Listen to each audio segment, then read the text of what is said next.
દિલ્હીમાં ઇન્ડિયાની લોકશાહી બચાવો રેલી, સોનિયા રાહુલ સાથે કેજરીવાલની પત્ની સુનીતા પણ પહોંચશે। વિપક્ષની 27 પાર્ટીઓ ભાગ લેશે। દિલ્હીના રામલીલા મેદાનમાં આજે ઇન્ડિયા ગઠબંધનની રેલી છે। સવારે 11 વાગે યોજાનારી રેલીમાં વિપક્ષની 27 પાર્ટી ભાગ લેશે। કોંગ્રેસના મહાસચિવ જયરામ રમેશે કહ્યું કે પાર્ટીના પ્રમુખ મલ્લિકાર્જુન ખડગે અને રાહુલ ગાંધી રેલીને સંબોધશે।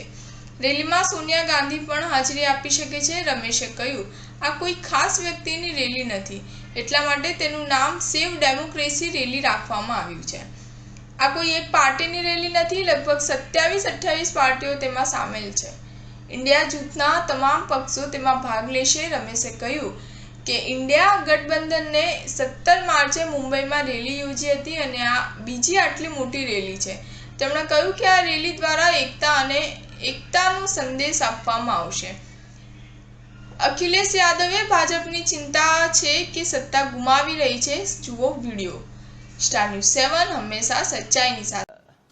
बीजेपी की चिंता ये है कि वो जा रही है और आज की खबर तो आप जानते होंगे ना, हम लोग दिल्ली आ रहे हैं, प्रधानमंत्री दिल्ली से बाहर जा रहे हैं, तो सोचिए वो पहले से ही तय हो रखा है कि दिल्ली कौन आ रहा है, दिल्ली से बाहर कौन जा रहा है आज की तारीख में।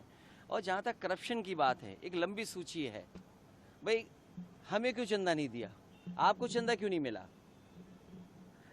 ये नया आविष्कार हुआ है कि ईडी सीबीआई इनकम टैक्स तो लगाइए और जितना चाहो उतना चंदा वसूल लो।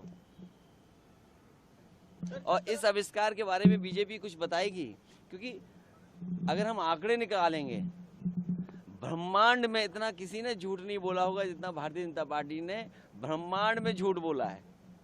सर, जिस तरह से अरेस्ट किया गया है अरविंद केजरीवाल को, उसको लेकर आप लोगों को? देखिए, अरविंद केजरीवाल जी को अरेस्ट करने से भारतीय जनता पार्टी की पूरी दुनिया में थू-थू हो रही है, पूरी दुनिया में थू-थू हो रही है। एक ही व्यक्ति है जिसके आरोप में, और सरकार जो चाहे वो कर सकती है, ये तो साबित हो गया ना। हेमंत सोरेन मुख्यमंत्री, वो जेल चले गए, अरविंद केजरीवाल जेल चले गए।